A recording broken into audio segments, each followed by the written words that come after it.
code that makes it print. Turn your pixels into mint. Now the algorithm's screaming. Start the high-yield AI dreaming. With VidAU, you're gonna scale up. VidAU! Yeah, with VidAU, fill your cup.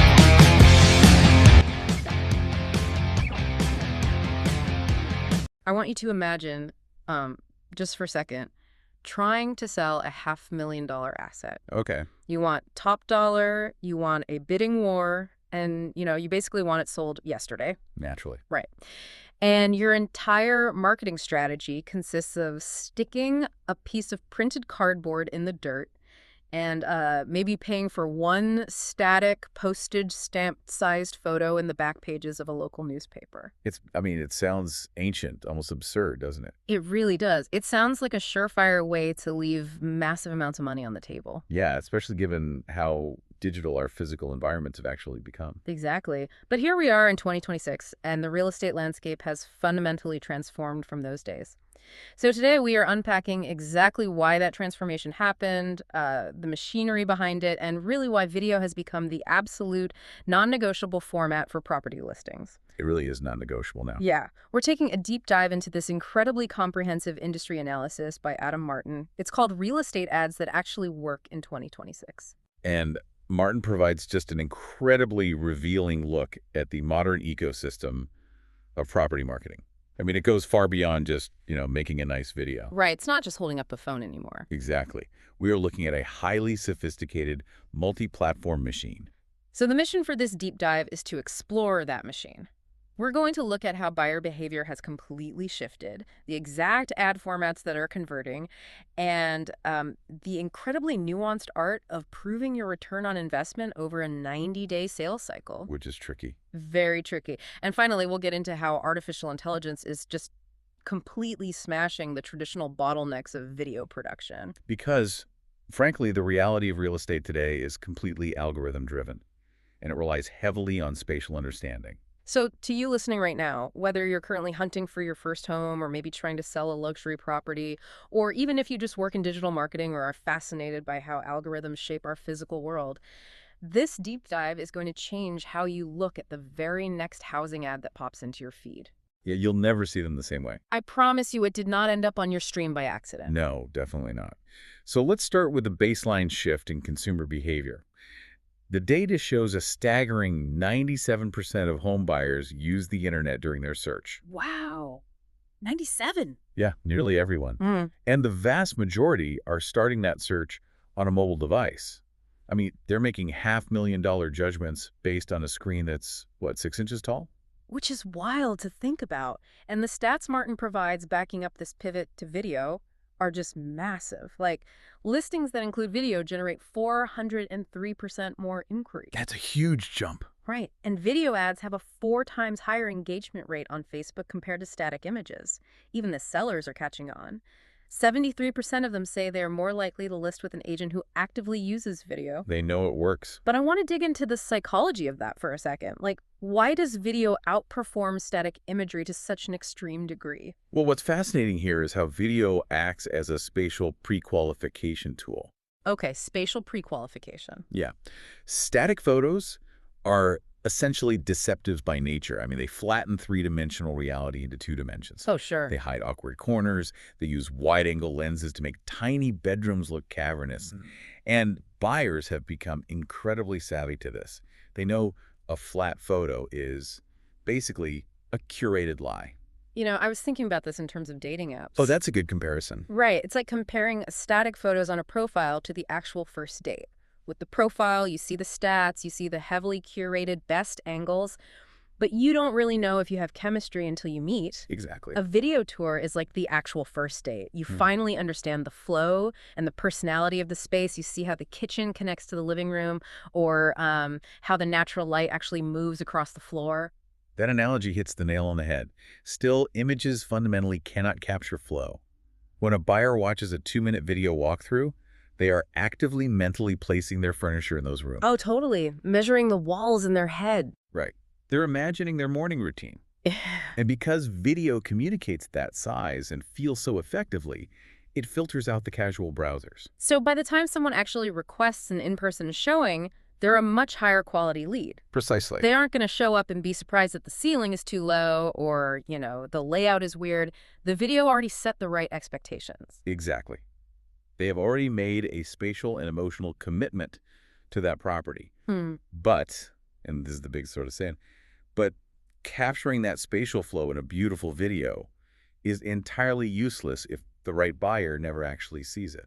Which brings up a huge problem for agents. I mean, how do you actually target someone who wants a $500,000 house without wasting your ad budget on a teenager scrolling memes? Right, and this is where we have to look at the platform ecosystem, because not all platforms serve the same function in the sales pipeline. And here's where it gets really interesting. The analysis breaks down the absolute champions of the ad formats, starting with Metaso, Facebook, and Instagram. The heavy hitters. Exactly. For most residential agents, this is the highest priority investment.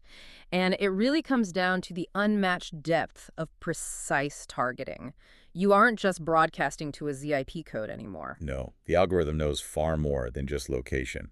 Through behavioral data, Meta allows advertisers to target specific income brackets. Which is crazy powerful. It is. You can target people who've recently been scrolling Zillow or searching for mortgage calculators.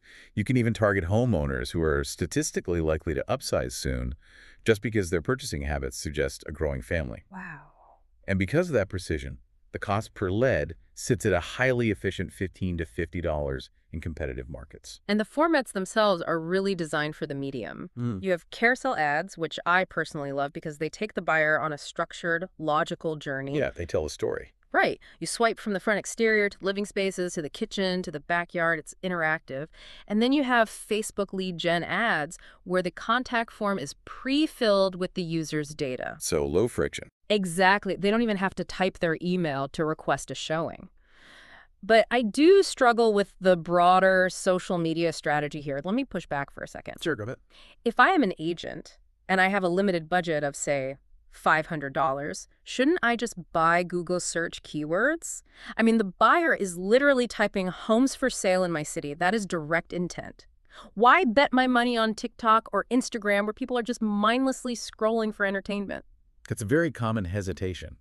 But if we connect this to the bigger picture, you're confusing capturing demand with generating it. Okay. It's the classic difference between the bottom of the funnel and the top of the funnel. Right. Okay, lay that out for me. So Google search captures active intent at the very bottom of the funnel. The person has already decided they want to move, and they are actively looking. The problem is there's a finite number of people typing those exact terms on any given Tuesday. Ah, I see. And the competition among real estate agents for those specific clicks is fierce, which makes it incredibly expensive. Social video, on the other hand, generates initial emotional desire. So you're creating the demand before they even know they want to move. Precisely.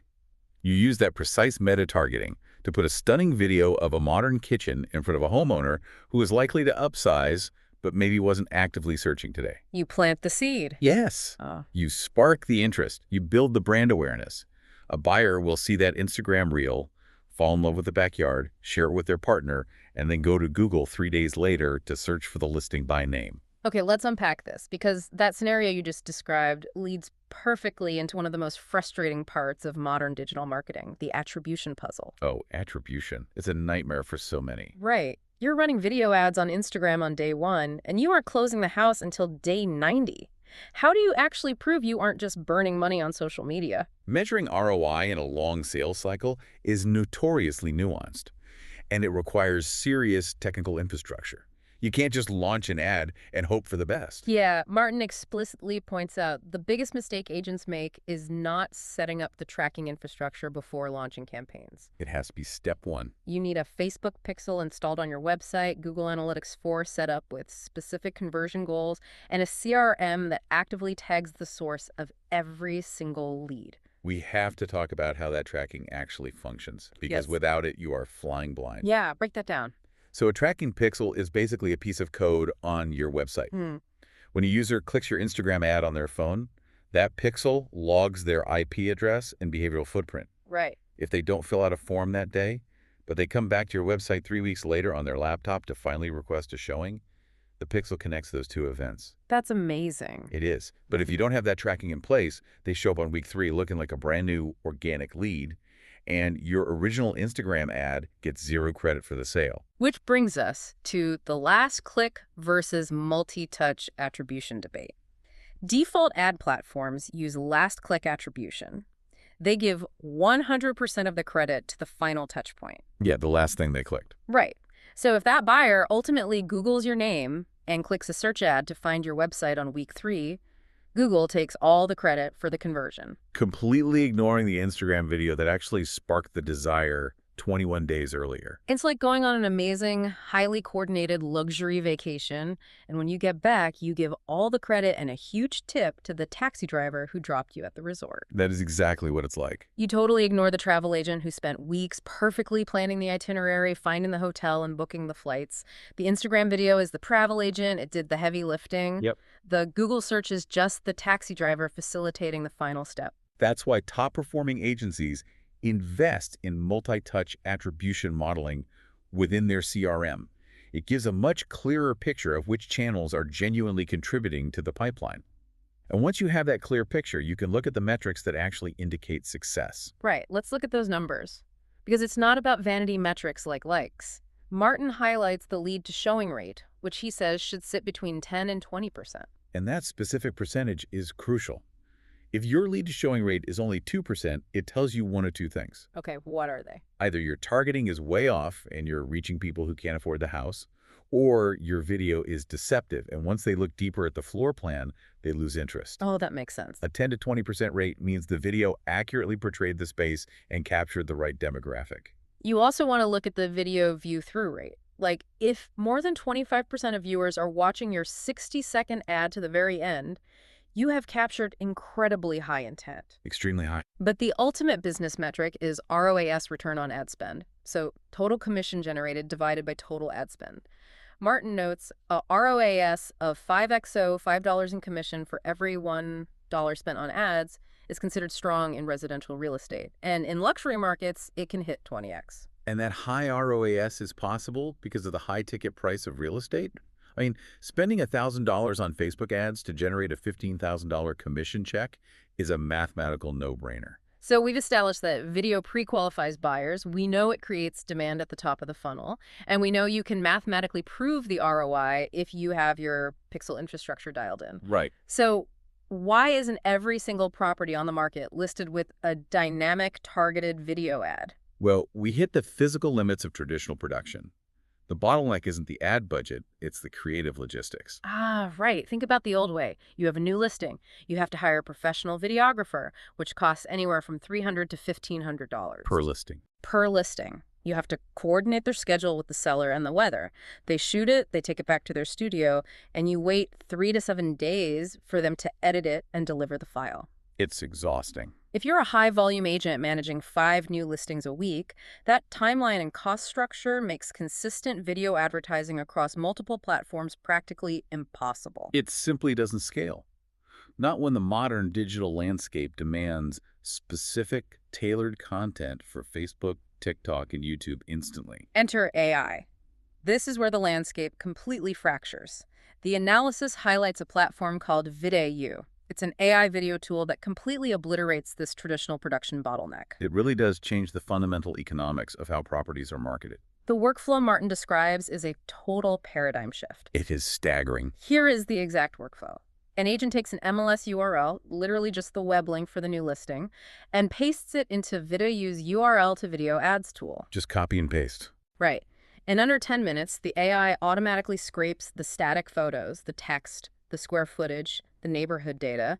It generates a 30 to 60-second vertical ad complete with cinematic transitions, automated captions, and a hyper-realistic AI voiceover. And it's ready to upload to Meta immediately. But the underlying technology that makes this work, specifically the image-to-video feature, is the most crucial element in this entire workflow. It really is. Well, let me ask you about that, because I am highly skeptical of this part. Okay, hit me. Can an AI tool that is just scraping flat, static photos from a web link actually capture the true vibe and spatial flow of a home, or does it just end up looking like a glorified, robotic Ken Burns PowerPoint presentation? That's a fair question.